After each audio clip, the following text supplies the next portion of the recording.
Das Fach kann also auf eine knapp 100-jährige institutionnelle Verankerung. Nous avons eu 2 conférences de la part de l'ITV, l'Institut de Berne, la Theaterwissenschaft de Berne, dont le fondateur, enfin le premier occupant de la chaire de l'ITV.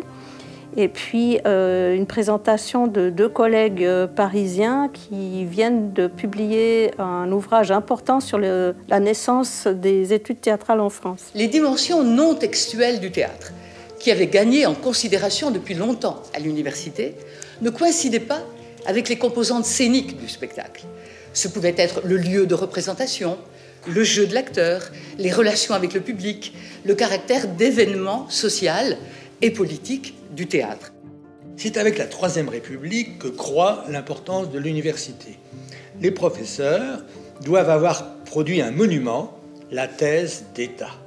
De grandes figures de la critique ont consacré la leur à un corpus théâtral dans les années 1880-1890. Ces 2 pôles de conférences ont été suivis d'une table ronde qui visait à confronter les expériences des uns et des autres en matière d'études théâtrales. J'imagine mal, effectivement, qu'on ne puisse pas se poser la question à partir du moment où quand même on considère que le théâtre ne se réduit pas à du papier imprimé. Je vois mal qu'on puisse ne pas tenir compte, effectivement, de tous les éléments de la représentation physique, de l'acteur jusqu'au spectateur. La manufacture, au départ, elle a été créée en 2003 pour former des comédiennes et des comédiens. Depuis 10 ans que je dirige l'école maintenant, la direction qui se prend, c'est de dire on doit proposer des actions de recherche, non seulement en relation avec la pratique, mais par la pratique. Alors, ce qui a émergé de ce colloque, c'est de façon certaine des pistes de collaboration entre les chercheurs de la faculté des lettres de l'UNIL qui travaillent sur le théâtre pour des projets futurs. C'est aussi un ancrage, une assise de ce centre que je pense le colloque a nettement favorisé. On connaît mal la part qu'ont eu les Suisses dans la reconnaissance internationale du nouveau théâtre.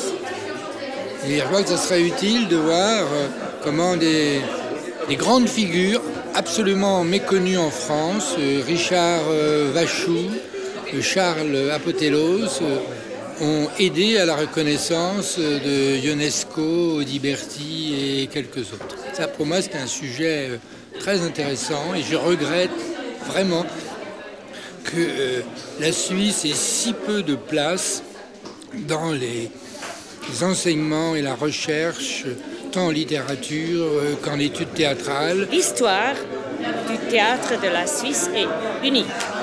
C'est pas l'histoire, c'est pas comparable à l'histoire du théâtre en France ou en Allemagne. Non, nous avons une histoire du théâtre très unique et ça, il faut encore mettre de plus au centre. À l'avant de la scène. L'idée, en tant que centre d'études théâtrales, c'est vraiment que ce réseautage puisse être fait à grande échelle et vraiment à l'échelle de la Suisse. Et donc l'un des enjeux du colloque, c'était ça aussi, de faire vraiment se rencontrer les gens de la Suisse allemande, du Tessin, de la Suisse romande, et de voir un peu quel type de collaboration on pourrait trouver. C'est souvent des rencontres qui donnent lieu après à des choses qui peuvent s'établir. Et donc un de ces enjeux-là, c'était voilà, déjà de dialoguer, d'entamer un dialogue, d'avoir comme ça des partenaires un petit peu de tous les possibles de ce réseau. Je pense que ça c'est un des grands enjeux et puis ça a été une des réussites, je pense aussi, du colloque.